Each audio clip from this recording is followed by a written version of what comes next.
ask him to be himself. His name is Matthew Lamar Cofer. Remember that name. Little clap, y'all. Show some love.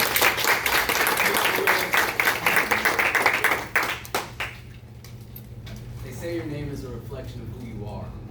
For example, Muhammad Ali was born Cassius Clay, which means empty or hollow.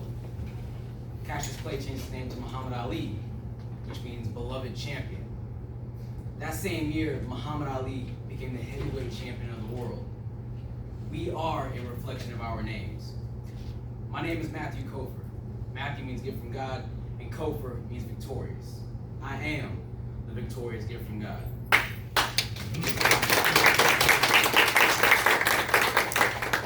I'm all glad that I come out here and share with you my testimony, but more specifically, my fight with cancer. However, before I begin, I'd like to tell you about my accomplishments before I tell you about my battle with cancer. And I'm not doing this to be braggadocious, although I am pretty proud of myself. But to show that despite going through great adversity, I've still been able to achieve so much. Like my uncle said, I'm currently the captain of the Manville High School debate team as a junior. And for those of you who don't know, that's a pretty big deal. I have a 5.8 GPA. I'm in the top 8% of my class. I'm a member of the National Honor Society. I'm currently the district champion for extemporaneous speech. I'm a member of the Speech and Debate Honor Society, and I'm a member of the powerlifting team. Not to brag, I deadlift 300 pounds.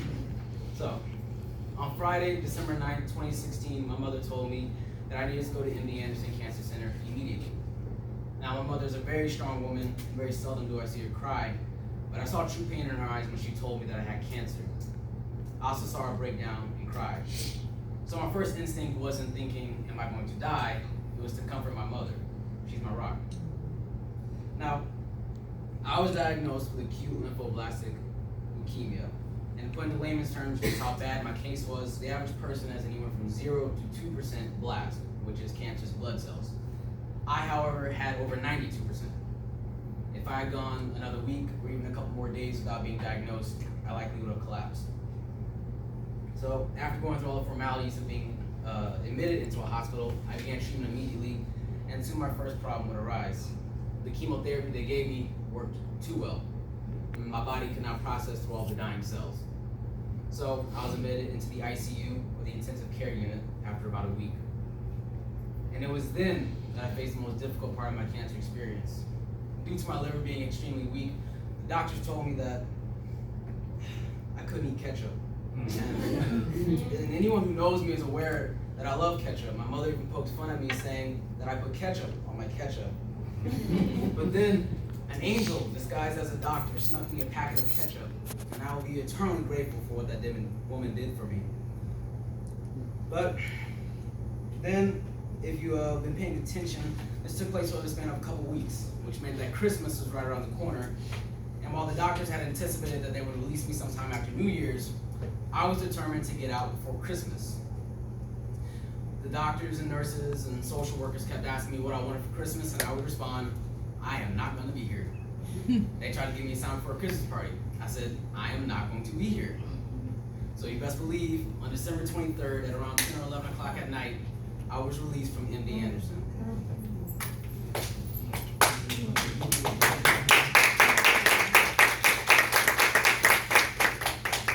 After the excitement of me coming home had gone away, my mother signed me up for education. She knew that this was a temporary thing and there was no reason for me to fall behind in school. So I started homebound. And then I started getting a procedure known as a lumbar puncture, which is when they sedate me and then they both inject chemotherapy into my spine and then remove spinal fluid and test that for cancer.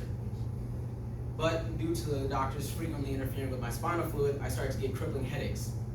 I could not function unless I laid down and they would go away. So now, because my immune system was so weak, I couldn't go outside, and because of the migraines, the headaches that came from the spinal fluid, I couldn't even sit up. All I did was lay around all day. And when you're forced to live in repetitive pain, it's easy to slip into depression. But I knew that if I could keep my mind right, my body would follow suit. So I would force myself to get up. I'd make myself move to a different room. I'd walk around as long as I could before the headaches came back, and I'd put something funny on to keep my mind right. After 9 months of being detached from people, I had both my first day back at school and my first day of high school. And life got back to normal. I was enjoying myself and I was getting used to high school, but then I went in for my usual lumbar punctures, and when I woke up from the procedure, I could not move my legs. I called my dad because he had taken me to the hospital that day, but he had bad reception. I called my mother, but she was in a meeting and couldn't answer the phone. So I called my uncle. I was able to keep my composure until I called him, but once I heard his voice, I broke down. He had someone in the office with him at the time, and he kicked him out promptly. And then he started going, Jesus, Jesus, the devil is a lie. No, but in all seriousness, my uncle did pray for me, and it did help me calm down. And the pain, they had tapped a nerve, or damaged a nerve in my spine, so that was the most intense pain I've ever felt in my life. And the pain did go away slowly, but it would return anytime someone moved my legs too quickly. For example, because I couldn't walk, if I wanted to go from one place to another, I'd have to get out of one bed and move into another. But because I couldn't move my legs, someone had to put them up for me. And like I said, if you moved them too quickly, the pain would return all at once. So the nurse decided to throw my legs up onto the bed, and the pain returned all at once. My uncle was extremely upset, but like I said, I moved on. But that wasn't the worst part in my opinion. It snowed for the first time in nearly 8 years in Houston, and all I could do was look out the window. Couldn't get up and touch the snow, couldn't get up and look out the window, couldn't punch a wall to vent my frustration. All I could do was just lay there and do nothing. I didn't feel any sadness, I wasn't worried about my legs, I was just furious.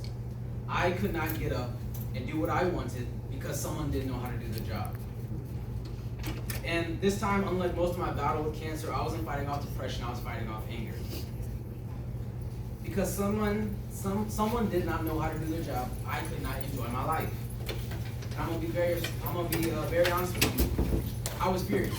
I honestly wanted to punch that man in the face. But I knew that anger, like depression, can be toxic. So I moved on.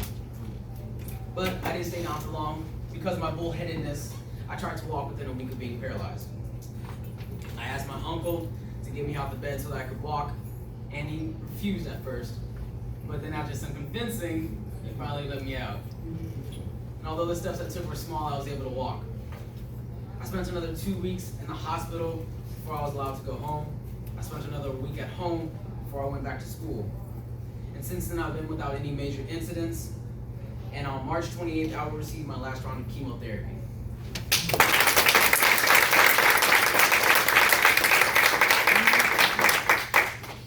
Now, I've told all of you about my testimony and my struggles, not so that you focus on what I've been through pain-wise, but on my accolades, so that you understand that there is no such thing as an excuse, only reasons you have to work harder. I could have easily fell behind in school and just blamed it on the cancer, but I decided to teach myself everything in school. I could have easily failed all my classes, but I taught myself algebra and I got one of the highest scores in the entire state on the state exam. I could have easily walled away in depression, but I made myself get up and stay productive. Never let adversity hinder you from achieving greatness. But I'm aware that words can only do so much, so I have a couple photos I'd like to share with you.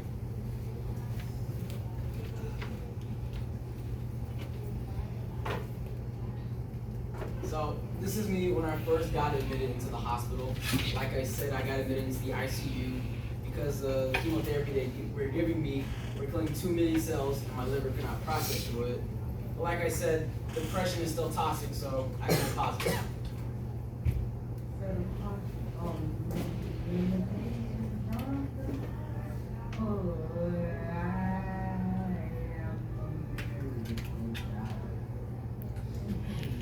This next one is December 23rd, me walking out that hospital so happy. Chucking the deuce. Never been so happy. And although I would like to note, that is a pretty rockin' flat top, right? But this next one is me before my first day back at school. My mother told me that I looked like Denzel Washington, and I believed her. I'd like y'all to compare the two, see if she's being honest with me. Quite frankly, I think we look quite similar. I think you can't even tell the difference. But this next slide is me after they paralyzed me. I had to use a wheelchair. Obviously, couldn't walk. Not gonna lie, that was a hard time. I didn't know if I was gonna walk again. It's hard to keep your mind right when you go through that, especially when someone else messed it up for you. But like I said, anger, like depression, can be toxic for you. Never hold on to that stuff for too long. But then, like I also said, never stay focused on depression for too long either. You got to keep yourself happy, so that's exactly what I did. Having fun, dancing. I became quite popular in the hospital because I like to mess with people. Sneak around the hospital. I was not supposed to leave my room. I didn't care though. So I snuck around the hospital. But I moved on. I made sure that I got everything I could out of the cancer experience, so you better believe I made Make-A-Wish send me to Japan. So this is me with some of my classmates, and that is me in Japan in front of a very famous waterfall. Now, all this is I just showed you a couple pictures of me on the low points, me and my high points. This is just to show that nothing can stop you from achieving greatness. So if y'all have any questions, ask away.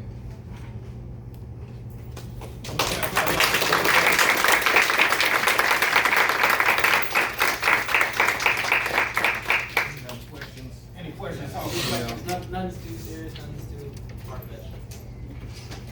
How do you get to college you want to go to yet? Not. I have my eye on a couple stuff, but I still don't really know what profession I want to go into yet. For the longest time, I have my mindset on engineering, but after recent events, I might go into being a civil rights leader.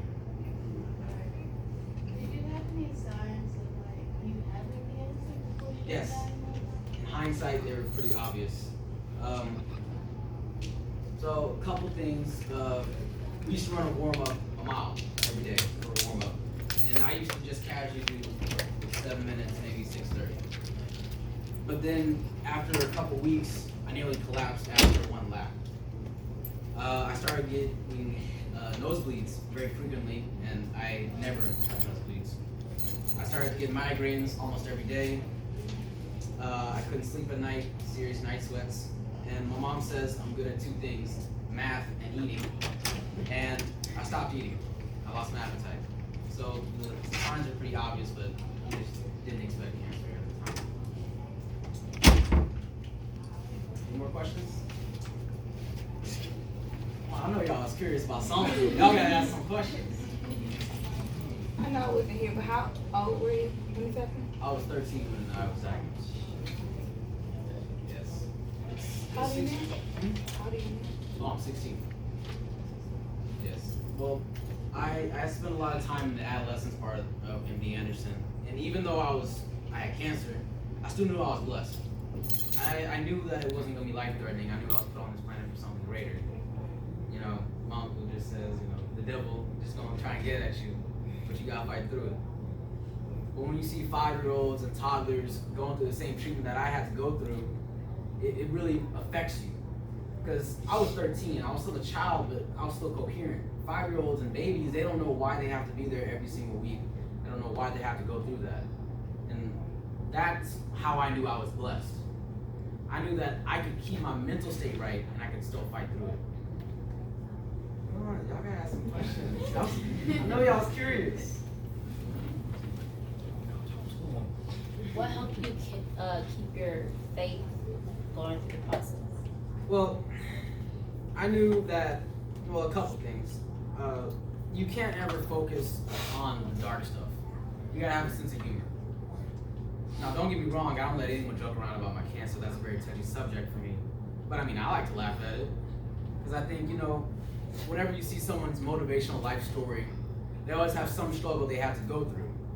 I couldn't achieve greatness without having to do something. So that's how I knew that this was just a blip in the road. And God tests everyone. No one ever just gets anything for free. You gotta work for it. You gotta prove that you love God. You gotta make through it.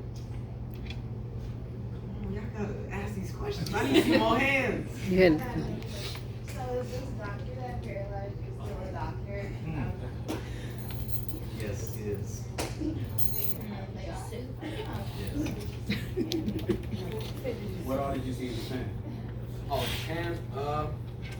This was a school-funded trip. I just had Make-A-Wish pay for it. No, don't get me wrong. I mean, I'm gonna make them pay for something. All that money I gave them. But let's see. We went to I want to say maybe 4 cities. We went to Hiroshima, and I know it sounds weird, but that was my favorite part because America's done some pretty bad stuff. You know, it's one thing to just hear about these stories, like cancer. It's one thing to hear it, but it's another thing to see it and live through it. And when people look at me now, or whenever I go to MD Anderson, they don't see a cancer patient. They see, you know, ways. I used to go up there with the flat top every day. So it's one thing to just see people going through something. It's another thing to, you know, put yourself in that situation. So I really connected with the Hiroshima people, even though that was a lot more of a tragedy than what I've been through. But it's one thing to just hear about it. It's another thing to put yourself in that situation.